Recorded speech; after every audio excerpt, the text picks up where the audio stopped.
S ಇನ್ನು BSSK ಕಾರ್ಖಾನೆಯ ವಿಚಾರವಾಗಿ ನಿನ್ನೆ ಬೆಂಗಳೂರಿನಲ್ಲಿ ಬೀದರ್ ಜಿಲ್ಲೆಯ ಜನಪ್ರತಿನಿಧಿಗಳು ಹಾಗೂ ಜಿಲ್ಲಾಧಿಕಾರಿಗಳ ಜೊತೆಗೂಡಿ ಸಹಕಾರ ಸಚಿವ ರಾಜಣ್ಣ ಮತ್ತು ಸಕ್ಕರೆ ಇಲಾಖೆಯ ಸಚಿವರಾಗಿರುವಂತಹ ಶಿವಾನಂದ ಪಾಟೀಲ್ ಅವರ ನೇತೃತ್ವದಲ್ಲಿ ನಿನ್ನೆ ಬೆಂಗಳೂರಿನಲ್ಲಿ ಸಭೆ ಜರುಗಿತ್ತು.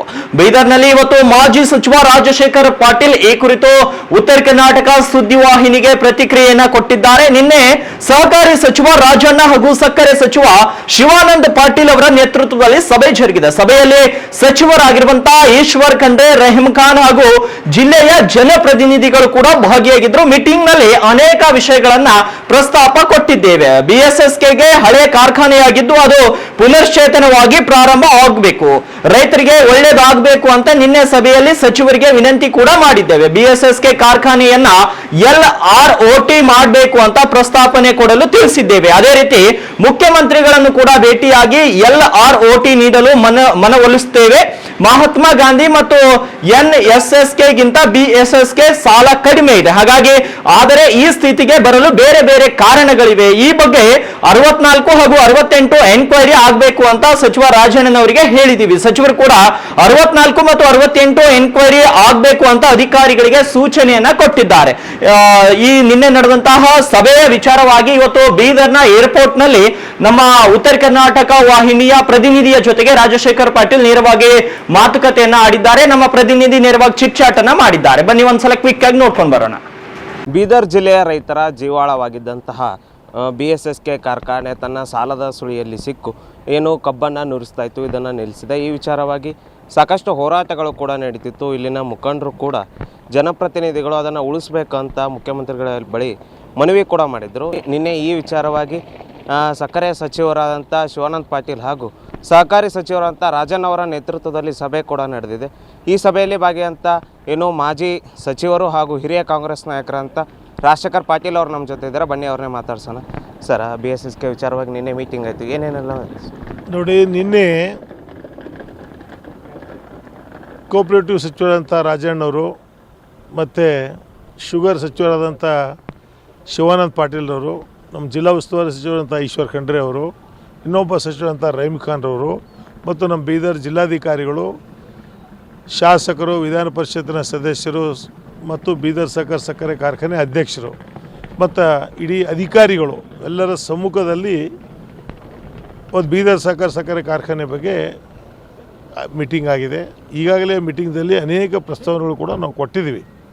ಇವತ್ತು ಬೀದರ್ ಸಕ್ಕರೆ ಕಾರ್ಖಾನೆ ಭಾಳ ಹಳೆಯ ಕಾರ್ಖಾನೆ ಇದೆ.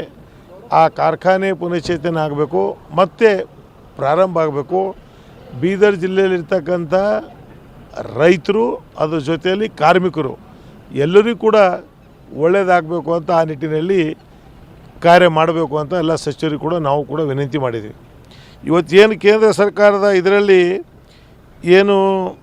LROT ಆಧಾರದ ಮೇಲೆ ಸುಮಾರು 3 ರಿಂದ 4 ಫ್ಯಾಕ್ಟ್ರಿಗಳು ಮಾಡಬೇಕು ಅಂತ ಕೇಂದ್ರ ಸರ್ಕಾರಕ್ಕೆ ಪ್ರಸ್ತಾವನೆ ಕಳಿಸ್ತಾ ಇದ್ದಾರೆ. ಅಂದರೆ ಸರ್ಕಾರನೇ ಗ್ಯಾರಂಟಿ ಕೊಟ್ಟು, ಸರ್ಕಾರನೇ ಒಂದು 100 ಕೋಟಿ 200 ಕೋಟಿ ಕೊಟ್ಟು ಈ ಕೆಲಸ ಮಾಡ್ತಕ್ಕಂಥ ಇದರಲ್ಲಿ ಇವತ್ತು ಅದಕ್ಕೊಂದು ಪ್ರಸ್ತಾವನೆ ಕೊಡಬೇಕು. ಇವತ್ತು ಮುಖ್ಯಮಂತ್ರಿಗಳಿಂದ ಒಂದು ನಿಯೋಗ ಹೋಗಬೇಕು ಅಂತ ಕೂಡ ನಿನ್ನೆ ತೀರ್ಮಾನ ಆಗಿದೆ.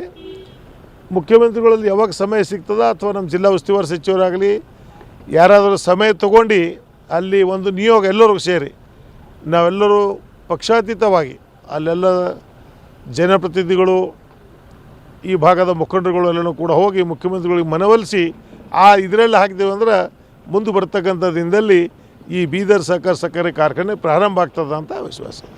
ಸರ್, ಈಗ ಸಹಕಾರಿ ಕ್ಷೇತ್ರದಲ್ಲಿ ಒಂದು ಬ್ಯಾಂಕ್ ಇತ್ತು, ಇಡೀ ಜಿಲ್ಲೆ ಅಂತಲ್ಲ ರಾಜ್ಯದಲ್ಲಿ ಹೆಸರು ಮಾಡಿತ್ತು. ಈ ಸ್ಥಿತಿಗೆ ಯಾಕೆ ಬಂತು? ಈಗ ಅದ್ರದ್ದೆಲ್ಲ ಸಹಕಾರ ರಂಗದಲ್ಲಿ ಫ್ಯಾಕ್ಟ್ರಿ ಯಾಕೆ ಬಂತು ಕೇಳ್ತಾ ಇದ್ರೆ ಅಥವಾ ನೀವೇನು ಈ ಸ್ಥಿತಿಗೆ? ಇಲ್ಲ ನೋಡಿ, ಸಕ್ಕರೆ ಕಾರ್ಖಾನೆ ಎಲ್ಲಕ್ಕಿಂತ ಲೋನ್ ಕಡಿಮೆ ಇದೆ. ಇದಕ್ಕೆ ಮಹಾತ್ಮ ಗಾಂಧಿಗಿನ್ನೂ ಕಡಿಮೆ ಇದೆ, ನಾರಂಜ ಸಕ್ಕರೆ ಕಾರ್ಖಾನೆ ಕಡಿಮೆ ಇದೆ. ಆದರೂ ಕೂಡ ಇದು ಭಾಳ ಹಳೆಯ ಕಾರ್ಖಾನೆ. ಇದೇ ಪ್ರಶ್ನೆ ಕೂಡ ಮೊನ್ನೆ ಬಂತು. ನೀವು ರಿಕವರಿ 3-4 ರಿಕವರಿ ಬಂದಿದೆ, ಅದಕ್ಕೇನು ಕಾರಣ ಅಂತ ಕೂಡ ಸಚಿವರು ಕೇಳಿದ್ರು.